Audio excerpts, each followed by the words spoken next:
She has made us look smarter. She has made us stand taller. She has made us পলাতক. She has made us ছাত্রকুলি.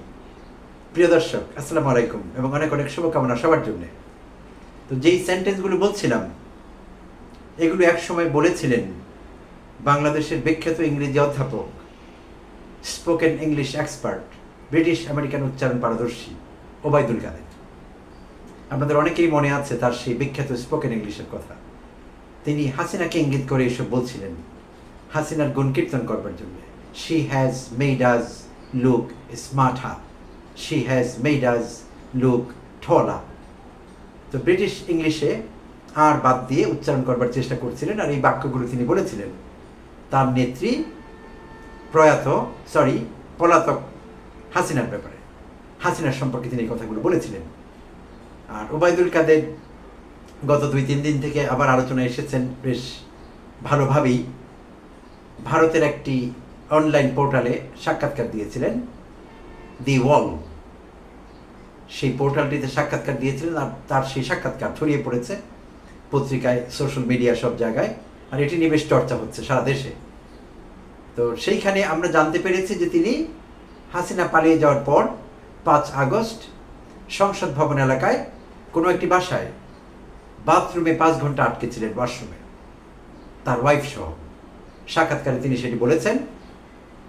আর সেখানে ছাত্ররা তাকে খুঁজেও পেয়েছিল, আর খুঁজে পেয়ে তাকে পালিয়ে যেতে সাহায্য করেছিল। তার বর্ণনায় এটুকুই আমরা জানতে পেরেছি, যদিও এটি নিয়ে বেশ কথা আছে, অনেকেই সেটি বিশ্বাস করতে চাচ্ছেন না। কারণ তখন যে পরিস্থিতি ছিল, তাকে সামনে পেয়ে এই আন্দোলনকারী ছাত্ররা ছেড়ে দিল কিংবা গাড়িতে করে পার করে দিল ঢাকা শহরের বিভিন্ন চেকপোস্ট। ছাত্র জনতা যেখানে বা আইনশৃঙ্খলা পরিস্থিতির লোকেরা, আর্মি পার্সোনেলরা যেখানে চেকপোস্ট বসিয়ে বিভিন্ন জায়গায় চেক করছিলেন, সেখানে তাকে নির্বিঘ্নে পালিয়ে যেতে দেওয়া হলো, ছাত্ররা সাহায্য করলো। এই কথাগুলো অনেকের কাছে বিশ্বাসযোগ্য হয়নি, বাট সাক্ষাৎকারে তিনি তেমনটি বলেছিলেন যে ছাত্ররা তাকে পালিয়ে যেতে সাহায্য করেছে। সো ওবায়দুল কাদের। আর থাম্বনেইলে আপনারা একটি ছবি দেখতে পাচ্ছেন, বাড়ি ঘর জ্বলছে, আগুন লাগিয়ে দেওয়া হয়েছে।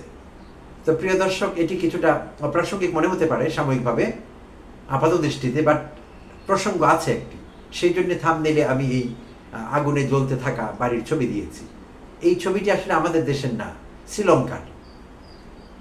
2022-এর 14 জুলাই শ্রীলঙ্কার রাষ্ট্রপতি যেদিন পালিয়ে গেলেন গোটাবায়ে রাজাপাকসে, শ্রীলঙ্কা ছেড়ে গণরোষের শিকার হয়ে ঠিক হাসিনার পরিণতি হয়েছিল তার, যেদিন শ্রীলঙ্কা ছেড়ে পালিয়ে গেলেন সিঙ্গাপুরে এবং পদত্যাগ করেও যেতে পারেননি, পালিয়ে গিয়ে ইমেইলে পদত্যাগপত্র পাঠিয়েছিলেন। আপনাদের অনেকেরই মনে থাকবার কথা, 2022-এর 14 জুলাই ঘটেছিল ঘটনাটি।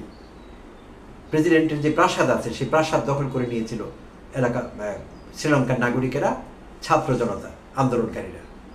প্রেসিডেন্সিয়াল প্যালেস যেটি ছিল সেটি দখল করে নিয়েছিল পুরোপুরি।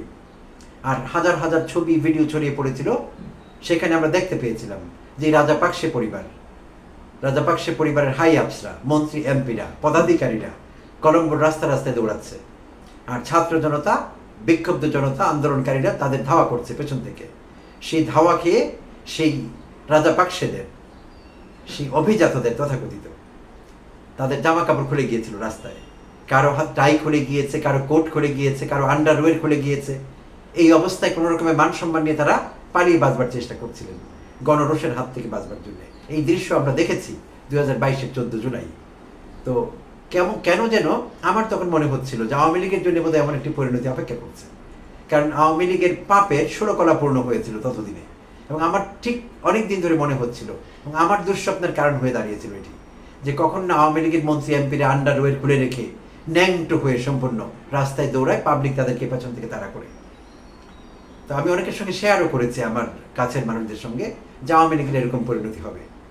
আসলে ঠিক তাই হয়েছে। বেশি দিন লাগেনি আমার প্রেডিকশনস কিংবা আমার সেই নাইটমেয়ার, দুঃস্বপ্ন বাস্তবে পরিণত হতে বেশি সময় লাগেনি।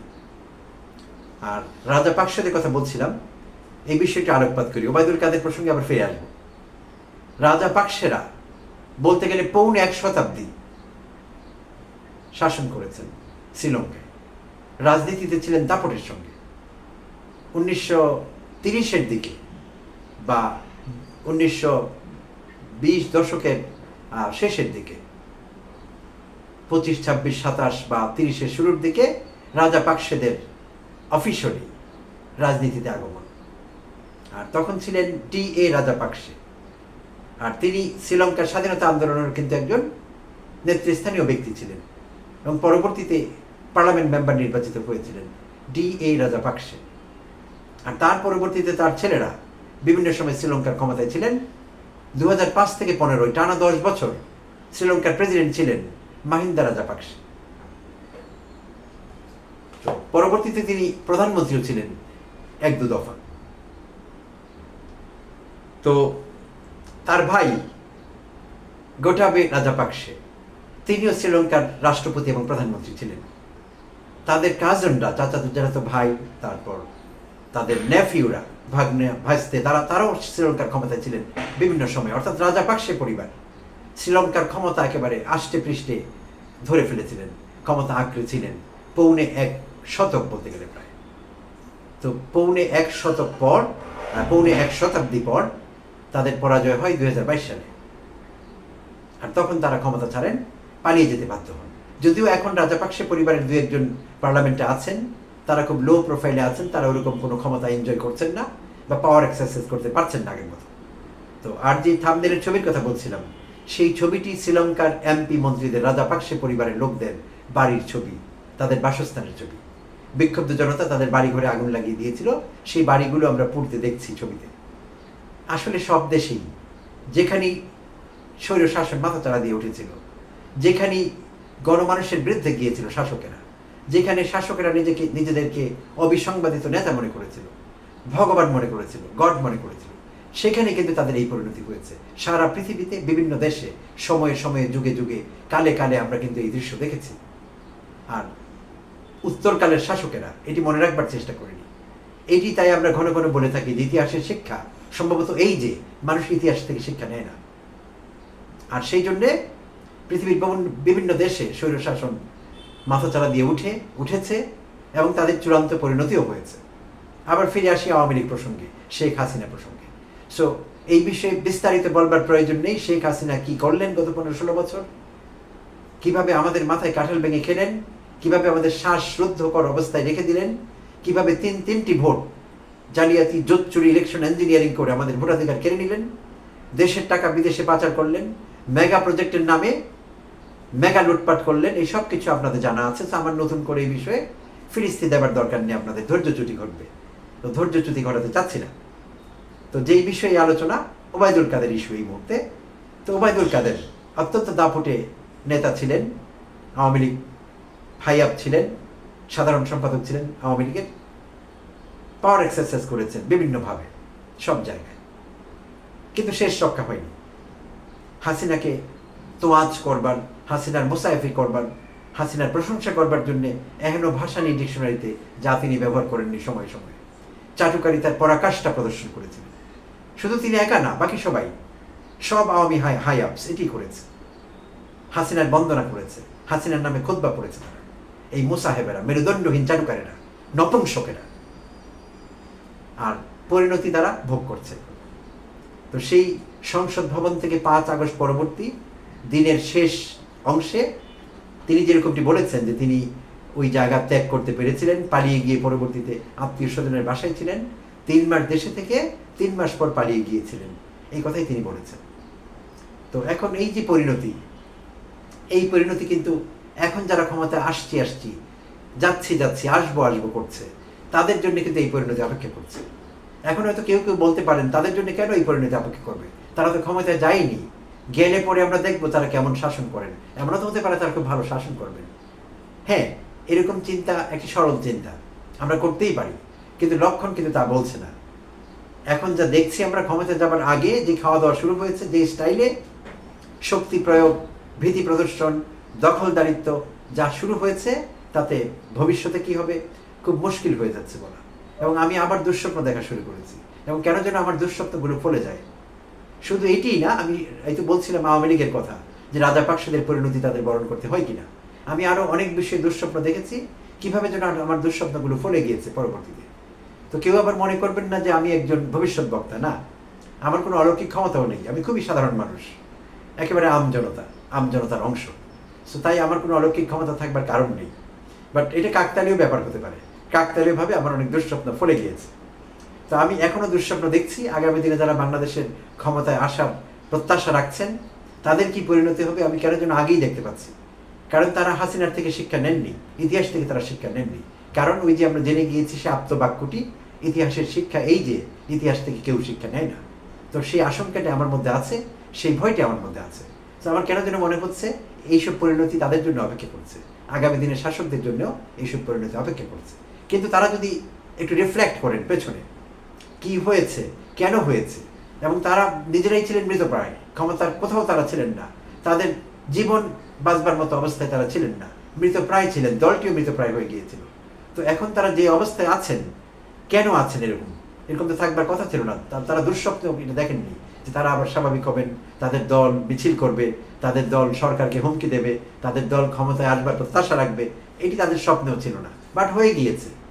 আর এই জন্য তাদের কোনো ক্রেডিট নেই, অন্যরা ঘটিয়ে দিয়েছে বিষয়টি। যদিও তারা লজ্জার মাথা খেয়ে বলবার চেষ্টা করছে আমরা করেছি, আমাদের দল এটা করেছে, আমাদের দল ওটা করেছে, 15-16 বছর ধরে আমরা গাছে পানি ঢেলেছি, তারা নাকি গাছে পানি ঢেলেছে। তা আমি বিষয়টি এইভাবে দেখি যে তারা আসলে মরা গাছে পানি ঢেলেছে, আর মরা গাছে পানি ঢাললে তো লাভ হয় না, ফল দেয় না কোনোটা। তো এই ছিল আসলে বিষয়টি। তো যাই হোক, যেভাবেই তারা আলোতে বেরিয়ে আসেন না কেন, তারা যদি এখন ভালো কাজ করেন, তাদের কাজকর্মের সঙ্গে জনগণের প্রত্যাশার মিল থাকে, তাহলে নিশ্চয়ই তারা ভালো থাকবেন, আমার দুঃস্বপ্ন সত্যি হবে না। আর যদি তা না ঘটে তাহলে তো তাই ঘটবে যা রাজাপাকসেদের সঙ্গে ঘটেছিল। কে ভেবেছিল এরকম দুর্দণ্ড প্রতাপে রাজাপাকসেরা যেভাবে 1.25 শতাব্দী শ্রীলঙ্কা শাসন করেছিলেন তাদের কখনো পতন হবে? এরকম লজ্জাজনক পতন, পালিয়ে যেতে হবে, আন্ডারওয়্যারটা পর্যন্ত খুলে যাবে, লুঙ্গি খুলে রাস্তায় পড়ে যাবে, ধুতি প্যাচ লেগে যাবে। কে ভেবেছিল এটি? কেউ ভাবেনি, রাজাপাকসেরাও ভাবেনি, কিন্তু হয়েছিল তো। আর কেন হয়েছিল?